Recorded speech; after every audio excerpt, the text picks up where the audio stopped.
Mina ngithi bafana meke yadliwa kwi-Afcon, meke yaphuma kwi-Afcon, kumele axoshwe lo coach lo. Bafana mingasiphume kwi-group stages, kumele akhishwe lo coach because ayikho phela asilethele yona. Labadlali laba babizile angiboni bezosiza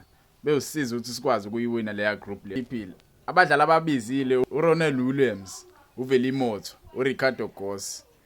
uSydney Mobi. Oqala uMobi bakwethu angazi noma uMobi umenzela itiye noma kwenze njani, but uhleze biza uMobi. Uhleze bizo ukekana uMashekh uSibisi uPrimodiba uSiyanda Xolo umvala ukhulisa umdawu ngiyabona lapho yabo naseswini ngiyabona inkinga into engikhala ngayo kakhulu mina iGraika phambili ngeke ungitshela ukuthi uMahopa benole pass abadlali bamimpela ngiyisupport Pirates but ngeke ungitshela ukuthi bantswempu kunalaba Ntswempu noFrick Lucky ngeke ungitshele leyo nto yabona nje ungabe unephutha elikhulu ungitshela ukuthi uNtswempu noFrick Lucky ukuthi uNtswempu nalomjida lo uReynolds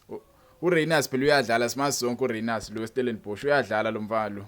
ngiyababona bonke basimazi ungitshela ukuthi uNtswempu nokhanyisa amayo uMahopa beno lepasa ungitshela ukuthi bantswempu nokhanyisa amayo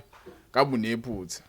so coach uyazi into ayenzayo because labadlali ababizile imostabile abadlali laba basebenzisa ukuthi bafike kwi-Afcon ukuze bafike kwi-Afcon because ulepasa uyena mdlali wakho igoli ukuthi baye kuyona iAfcon njengoba kuyiAfcon njengamanje akusho ukuthi indlela adlala ngayo oqala nje indlela adlala ngayo uLepaso kwamanje akadlali nje kwiPirates akayona istarter ukuthi embize aye kubafana kube zikhona iCrack edlalayo ezintswembu angiboni kumbono omuhle loyo iadvantage yethu thina kubafana ngokwami kugcwele abadlali abaningi beSundowns iyona advantage esinayo abadlali beSundowns bayaconnecta bayazana bayalazi ibhola abadlalayo ibrand of football abayidlalayo bayayazi ucoach akanamsebenzi omningi nje azowenza lapha kulesa squad istriker kuphela istriker iSundowns esingenazo istriker seSundowns because uShalulu udlala eNamibia yabo but abadlali abaningi beSundowns iyona advantage yethu leyo idisadvantage yethu ngokubona kwami ngibona ukuthi abadlali beSundowns badlaliswa kakhulu kuPSL